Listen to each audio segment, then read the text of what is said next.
How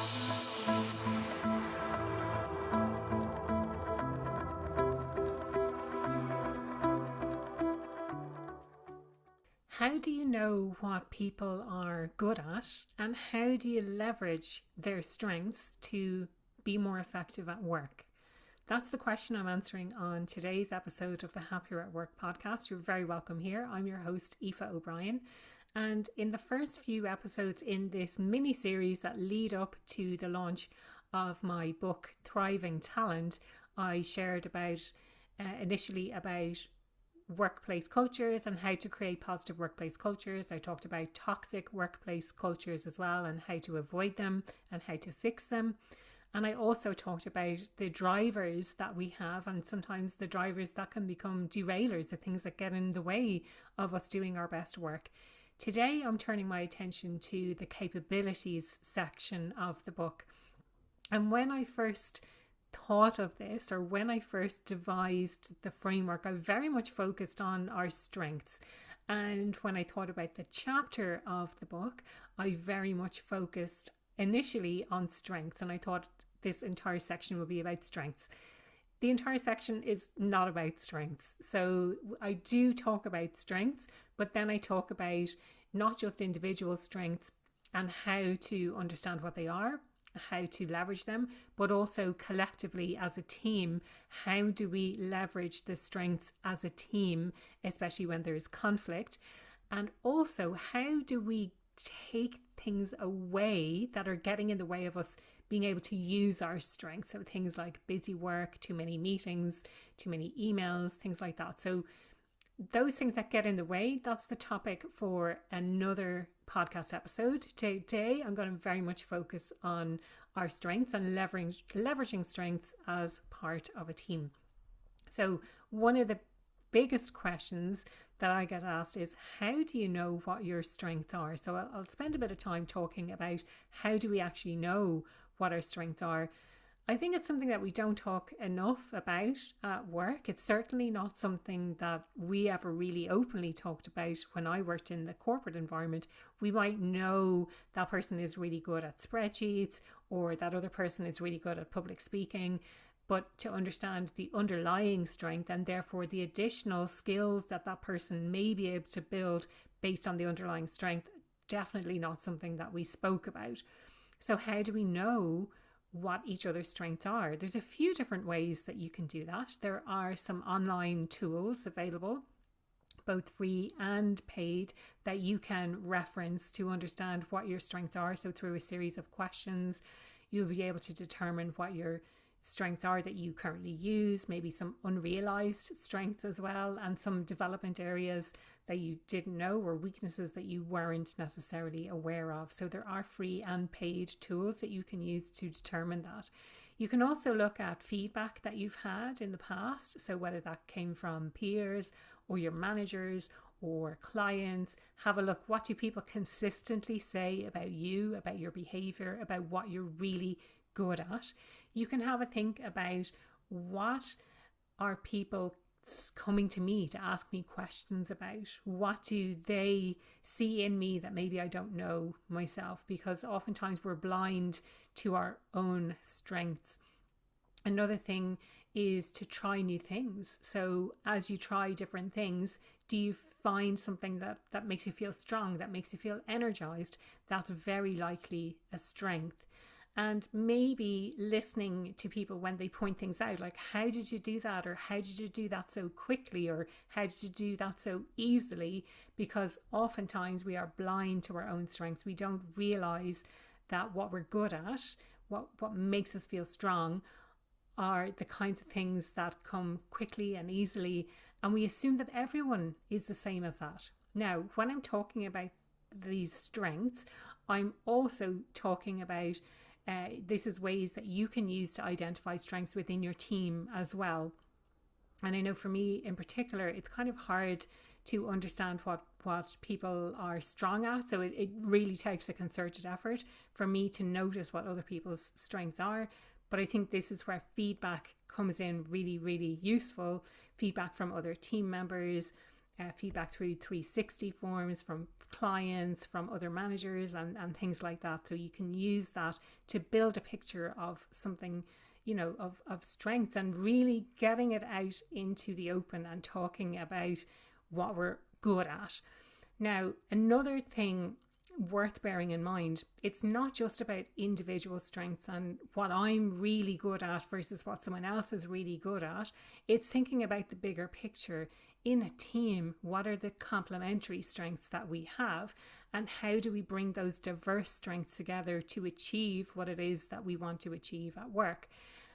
The kind of most common example of this is someone who's a very big picture thinker versus someone who is very detail oriented. So the big picture thinker is going to be focused on creating a vision. They will be able to paint a really clear picture of what that future state will look like and be really clear on what that is. They may be less clear on how to get there. They're clear on what it will be, but the steps to get there may be less clear for that person because they're not caught up in the detail. The detail-oriented person, on the other hand, will be the kind of person who can outline what steps are needed in order to get to that future state. So they'll be able to go into the detail of how to actually get there. Now, the caveat that I'll put with this is that quite oftentimes people who have complementary strengths antagonize each other. So they rub each other up the wrong way. Going back to the example of the big picture thinker versus the detail-oriented person, the detail-oriented person probably gets really frustrated because they're not thinking in the clouds in the same way that the big picture thinkers are. So the big picture thinkers are focused on the future and all these wonderful ideas. But the detail-oriented person is getting frustrated with the how to get there and trying to work out the exact steps. Now, the visionary, the big picture thinker is getting frustrated because the detail-oriented person can't really clearly see where the vision is going or how to get there. And so they rub each other up the wrong way. They kind of antagonize each other a little bit. I do talk about this a little bit more detail in the Thriving Talent book about how to address this and some of the different kinds of complementary strengths that may actually end up antagonizing each other, and how to overcome that by calling it out, by actually having a conversation and understanding how we each bring our own unique strengths to those kinds of situations. So I think it's really important to acknowledge that as well, and how we actually work as part of a team.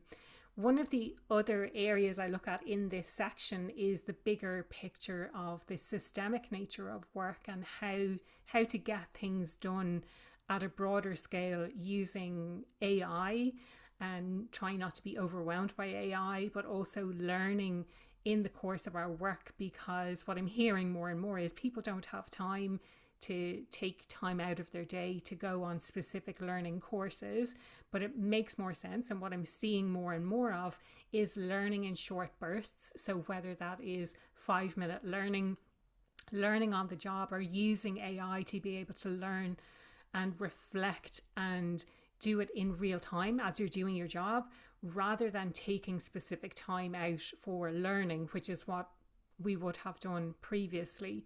So lots and lots to talk about in that chapter, and it's really focusing on capabilities. As I mentioned, it kind of went from just talking about strengths to understanding how do we unleash capabilities so those strengths within a team are actually multiplied. And in a future episode, I'm going to be talking about how to take out those things that typically get in the way when we're talking about these kinds of things. So things like busy work, too many emails, too many meetings. How do we address those kinds of issues so that we're freed up to do our best work, so that we are able to work to our strengths, and we're spending most of our time working to our strengths as well, rather than working in our zones of competence or zones of incompetence, that we're really focusing on that zone of genius. Separate note to that, I am working on something to really help people to understand the different levels that this operates in, because I think a lot of what exists out there at the moment in relation to strengths is very two-dimensional, and I'm trying to think of things in a broader context. So understanding the problems that we want to solve, the kinds of things that we want to create in the world, the impact that we want to have, the people that we want to work with. So thinking about multiple different dimensions to really understand as individuals, where do we fit in the grand scheme of things? Selfishly, I'm doing this for myself to really understand and be able to articulate the strengths and the unique capabilities that I bring to the engagements that I get involved in.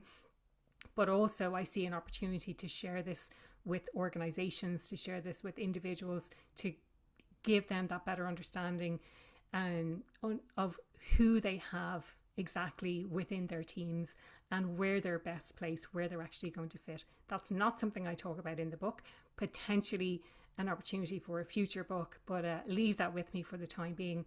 If there's something you're going to do differently after listening to today's episode, whether it's talking more openly about the strengths within the team, whether it's pairing up people with the acknowledgement that they may antagonize each other, but they will actually, the sum of the two people working together is going to be greater than the sum of the whole of the people working together is greater than the sum of the parts. I've messed up my my sayings there, but I think you understand what I'm trying to say, that it's about leveraging what we have, but acknowledging the fact that they may antagonize each other, and there are steps that you can take to address that. So it's really about creating an environment where people can thrive, where they can do their best work by understanding what that best work actually is for them. So do let me know what you're going to do differently. Get involved in the conversation on LinkedIn, or feel free to email me on podcast@happieratwork.ie.